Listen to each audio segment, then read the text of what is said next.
Amigos y amigas, me da mucho gusto volver a saludarles y comunicarme con ustedes mediante el canal para decirles que el esfuerzo que realizamos no tiene otro objetivo que llegar a ustedes de forma muy sencilla, porque estos conocimientos que ustedes van a adquirir son precisamente para la familia y para la comunidad. Este programa no está dirigido al personal de salud, porque hablamos en facilito y hablamos de aspectos que le interesan a la familia y a la comunidad, más que a los profesionales del área. Yo soy el doctor Gustavo Mendoza Ríos, profesor emérito de la Facultad de Medicina de la Universidad Mayor de San Andrés. Y nos pueden encontrar, como saben bien ustedes, en su canal Medicina Bolivia con el hashtag Medicina Bol, tanto en Facebook, en YouTube, como en Spotify Podcast. No más palabras y vayamos a lo nuestro. Hoy hemos de hablar del quiste hidatídico o de la hidatidosis humana. Amigos, de un tiempo a esta parte, el ser humano sufre una serie de problemas debido a que se afecta por virus, por parásitos, por bacterias que más bien conviven originalmente con los animales. Ya nos han explicado superabundantemente sobre el COVID y su origen, y ahora vamos a hablar de la hidatidosis. Fíjense ustedes, mucha gente la sufre, por eso es de interés. ¿Qué es la hidatidosis o equinococosis? Es una parasitosis que está producido por un parásito, el equinococo.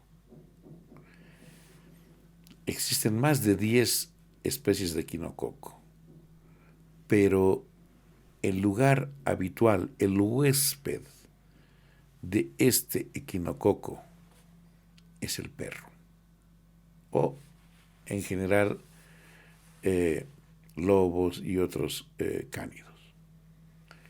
Entonces, cuando este parásito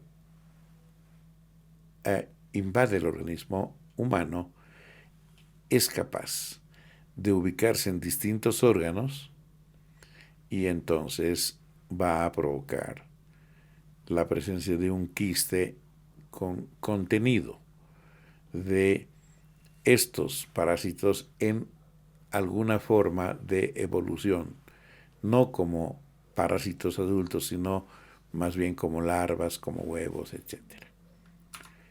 Entonces, hemos dicho, ¿y cómo se manifiesta en el cuerpo? ¿Cómo es que se ubica y permanece? Mediante la formación de quistes. El quiste hidatídico, precisamente. Quiste no es nada más que un saco que tiene contenido líquido y en este caso que tiene además parásitos. ¿Dónde se ubican frecuentemente? Como ingresan por la boca y por el intestino, el primer lugar, el primer filtro es el hígado.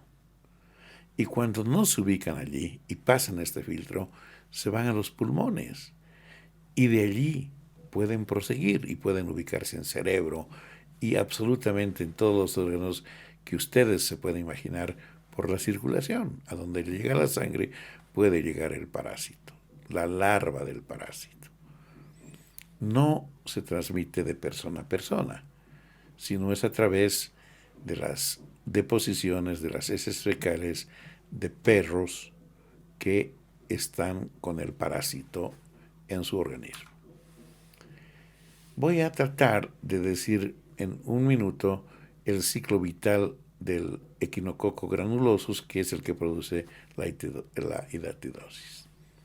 Entonces, reiteramos, el parásito adulto que mide unos 5 milímetros y que tiene una estructura muy particular que le permite prenderse el intestino del perro y permanecer allí indefinidamente si no recibe tratamiento, generalmente va creciendo, madura y forma lo que llamamos las proglótides, que son órganos que terminan en un momento siendo grávidos y contienen en su interior una enorme cantidad de huevos de estos equinococos. Una vez que han crecido, estos huevos, esta proglótide grávida explota y entonces se vacían cantidades, miles de huevos al intestino del perro y el perro hace su deposición.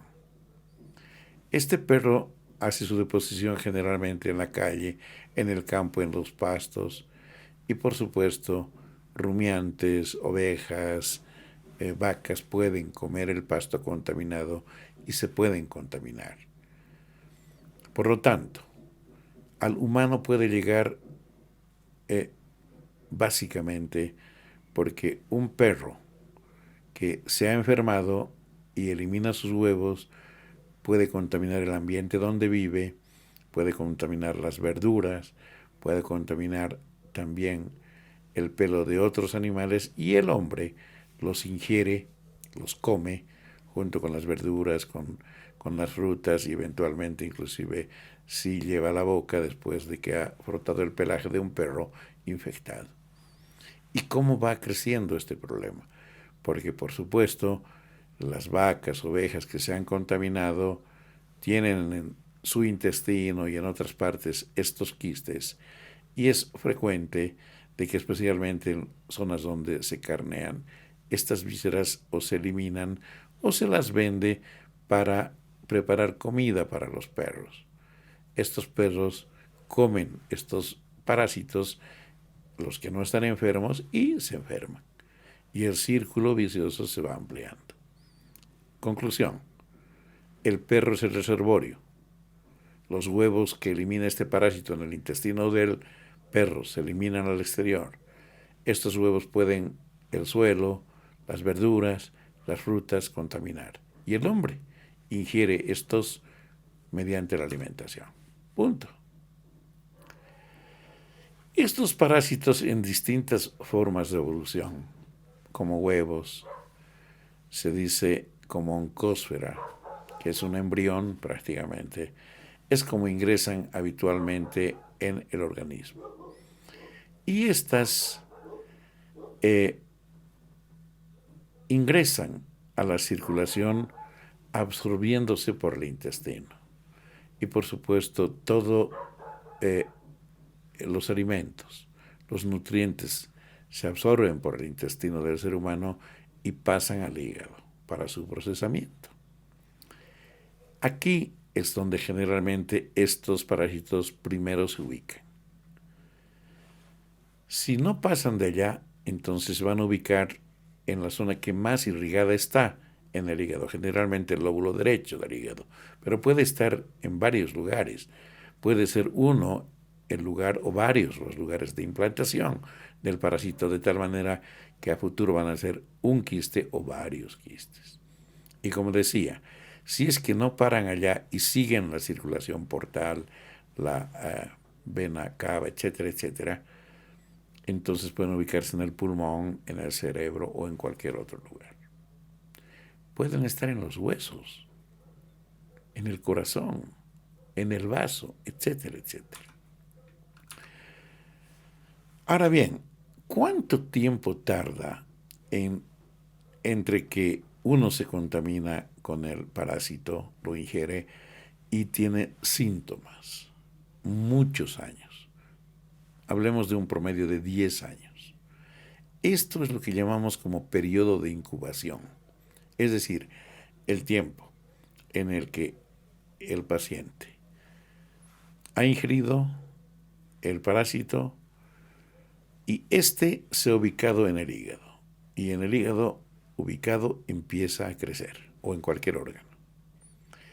Generalmente se dice que después de alrededor de 10 años, puede ser un poco más, cuando este quiste adquiere un tamaño como de 10 centímetros de diámetro, empieza a dar síntomas. Y gracias a estos es que se busca y se encuentra al quiste y a los parásitos dentro de él. ¿Cómo se forma el quiste? Ya ustedes lo están deduciendo. A través de los capilares han entrado al hígado estos parásitos, están como larvas, se ubican allá, generan una reacción, el propio órgano, el hígado, hace una reacción inflamatoria y forma una especie de círculo de envoltura alrededor de estos parásitos que lo protegen de alguna forma también al hígado, pero también al parásito, y aquí dentro se van multiplicando los parásitos y va creciendo el quiste. Se dice que el crecimiento de este quiste más o menos es de medio a 1 centímetro por año. Sin embargo, si son varios, comprenderán que el tiempo se reducirá antes de dar síntomas. Si nosotros viéramos un quiste, lo cortáramos por la mitad y lo observaríamos, encontraríamos, por supuesto, esta reacción del tejido afectado, que le ha hecho una especie de pseudoquiste, una capa formada por el propio o los parásitos, que es el endoquiste. Hay zonas donde están bien implantadas, una zona germinal. Hay un montón de vesículas hijas, pero que sobrenadan, o que nadan, mejor dicho, en el agua, en el líquido. Hay quistes que se están formando dentro del propio quiste, etcétera, etcétera. Obviamente, este quiste puede permanecer como tal o puede romperse y puede vaciarse a la vía biliar para diseminarse en otras zonas o generar problemas. Entonces, si nosotros nos ubicamos en el quiste más clásico, que es el quiste que se ubica en el hígado, diremos que hasta en un 20 a 40% no es solo un quiste, sino son varios quistes. Y pueden estar ubicados, reitero, en cualquier zona. Pero además debemos recordar que estos quistes son asintomáticos varios años y solo cuando su volumen es muy grande empiezan a generar problemas. Por ejemplo, pueden afectar la vía biliar y entonces afecta el funcionamiento de la vía. Puede afectar el propio hígado y su funcionamiento. Puede, por supuesto, además mostrar un crecimiento en volumen del órgano, etcétera, etcétera. Y entonces, o puede ser un hallazgo. Y de esta manera se hace el diagnóstico inicial que se confirmará con distintos exámenes de laboratorio. ¿Cuáles son los factores de riesgo? A ver, el nivel socioeconómico de las personas, pero básicamente porque se alimentan a lo mejor de frutas, de inclusive tejidos de animales que están contaminados, que están infestados por el parásito. La escasa educación sanitaria. Claro, si no sabemos que los alimentos hay que lavarlos, más aún sabiendo de dónde proceden, nos estamos exponiendo. El dar de comer vísceras a los animales, vísceras que estén contaminadas, a los perros, obviamente que los vamos a enfermar. No tomar agua potable.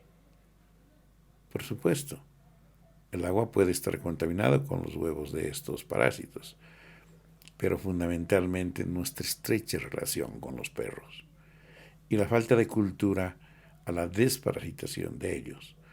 Nosotros tenemos perros, son indudablemente no solamente una compañía, a veces forman parte de la familia, pero tratémoslos como verdaderamente parte de la familia, que reciban el aseo, el cuidado correspondiente, las vacunas, la desparasitación, así los vamos a tener.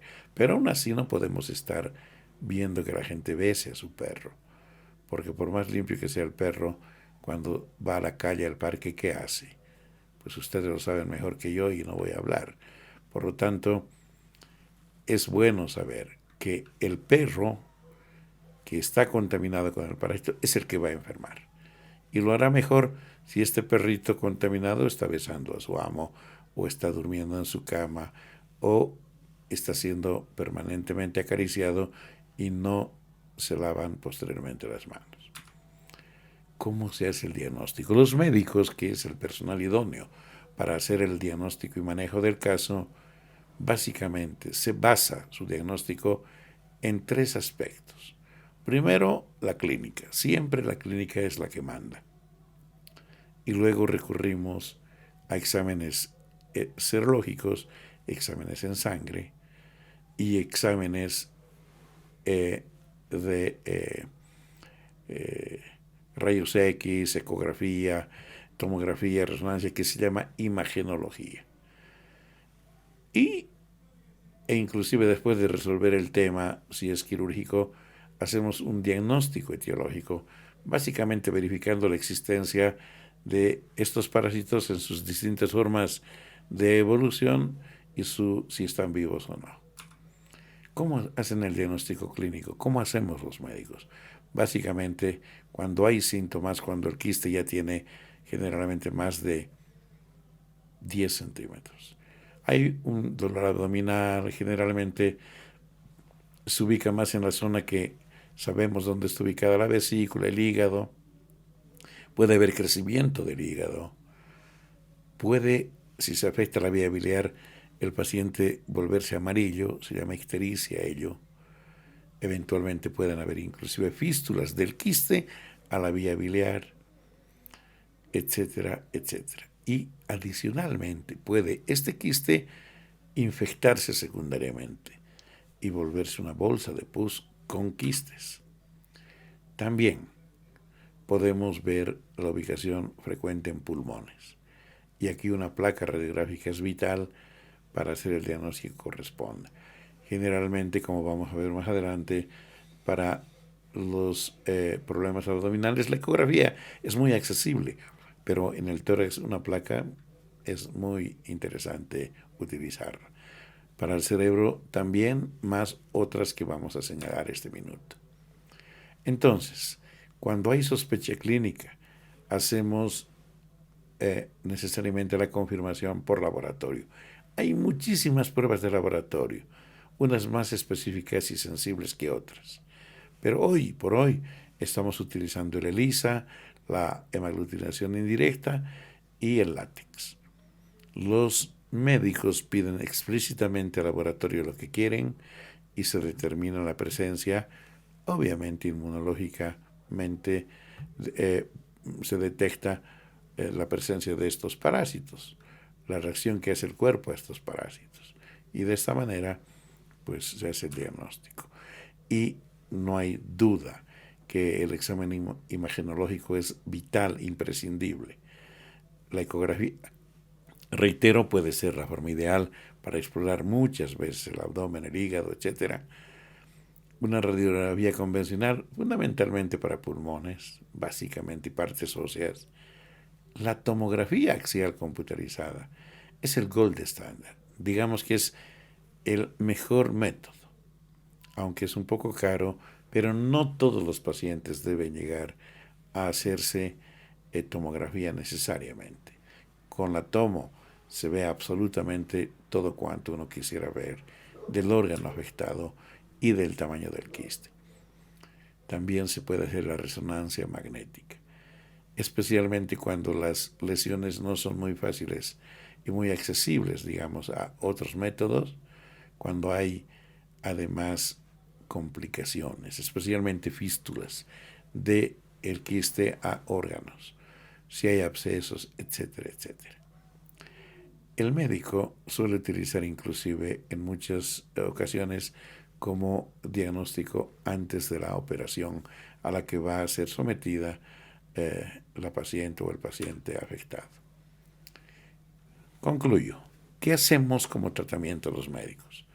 Particularmente los cirujanos de abdomen, combinan a veces cirujano de tórax con cirujano de abdomen, otros cirujanos buscan resolver el problema mediante una cirugía convencional, el drenaje que se llama percutáneo o el uso de antiparasitarios o la combinación de dos de estas alternativas. siempre depende de la fase de evolución, de la ubicación del quiste, de sus características, si está complicado o no. ¿Qué se hace cuando se plantea cirugía? Simplemente diré, básicamente, hacer una cirugía abierta, si el caso amerita, especialmente en casos de múltiples quistes, por ejemplo, una cirugía abierta o una cirugía por laparoscopia. El cirujano define cuál va a ser la cirugía de elección. En el drenaje percutáneo, básicamente es un drenaje que se hace mediante punción dirigida hasta el quiste mediante ecografía, mediante resonancia o mediante tomografía, mejor dicho. Y se ubica el lugar ideal y se drena y se utilizan técnicas complementarias para resolver el problema. También el médico valora quiénes deben ser sometidos a esta alternativa o no. Y el tratamiento médico, que también los médicos definen qué casos hay que tratar inicialmente con estos benzimidazoles, que también se usan inclusive para desparasitar a los animales, nada más que los médicos saben cuánto tiempo y qué dosis usar. No se puede uno automedicar. No es cuestión de tomar 4 tabletas y decir ya estoy. No. El tratamiento del quiste hidrotídico requiere de semanas de tratamiento y de esquemas bien definidos por kilo peso de las personas. Entonces, no se trata de hacer una receta en la farmacia, el amigo o el vecino. Pero además hay criterios. En ciertos casos se usa esto, inicial o preferentemente, pero en otros casos no se utiliza, sino como parte complementaria. Amigos, esta es una enfermedad que afecta a mucha gente y que definitivamente es mucho mejor prevenir que lamentar. Y el tratamiento será a lo mejor más sencillo, a lo mejor con mejor pronóstico, cuanto más pequeño y único sea el quiste. Nosotros, una vez que hemos concluido con la extirpación del quiste, necesariamente se lleva a laboratorio. Si se ha hecho la extracción percutánea del contenido de quiste, a laboratorio de microbiología para ver los parásitos, etcétera, etcétera. Y si se ha extirpado el tumor, anatomía patológica para que nos confirmen exactamente del problema y que no hayan otros. El otro asunto que deben saber es que no se acaba con la cirugía. Los médicos plantean, de acuerdo a protocolo, un esquema de seguimiento, que pueden ser 2 años o pueden ser más, donde se incluyen pruebas serológicas, algunos exámenes por imágenes, etcétera, etcétera. Definitivamente, al menos 10 años se hace el seguimiento en muchos casos porque pueden haber recidivas. Es decir, más que el propio quiste que esté creciendo nuevamente, pueden haber otras zonas de implantación que empiezan a crecer y que no se habían detectado precedentemente. Amigos, esta es una enfermedad que existe en nuestro medio, que se puede tratar, pero fundamentalmente se la puede evitar. ¿Cómo? Entre las medidas de prevención que les sugerimos es esto que estamos haciendo, desplegar estrategias de información y comunicación. Por eso les decía, compartan con sus amigos esta información, les va a ser útil. No alimentar a los perros con vísceras crudas, pueden estar contaminadas y contaminar al perro. Desparasitarlo al perro periódicamente. Hay quienes dicen, los veterinarios lo dirán mejor, cada mes y medio, cada 2 meses. Mantener a los perros lejos de lugares donde se carnea, se faenea, obviamente animales que pueden tener el parásito. Usar el agua potable y el jabón para asearnos las manos regularmente. Y las frutas y verduras, lavarlas también con agua potable a chorro, desinfectarlas si es posible, de las formas convencionales. No permitan que sus hijitos, sus perros estén lamiéndoles estén besándoles o compartan su comida, etcétera. Pudieran ser estas las causas que pudieran, si se evitan, reducir la posibilidad de enfermar uno del quiste hidatídico.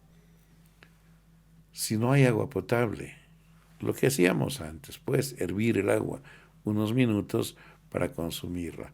Hoy tenemos la posibilidad de recurrir a medidas de prevención porque está en nuestras manos y les sugerimos que las tomen en cuenta. Amigos, esto fue todo por hoy. Espero que haya sido muy útil la información. Les reiteramos que compartan con la familia, con los amigos y nos encuentran en el canal Medicina Bolivia, en el hashtag en Facebook como Medicina Bol, igual que en YouTube y en Spotify Podcast. Hasta la próxima.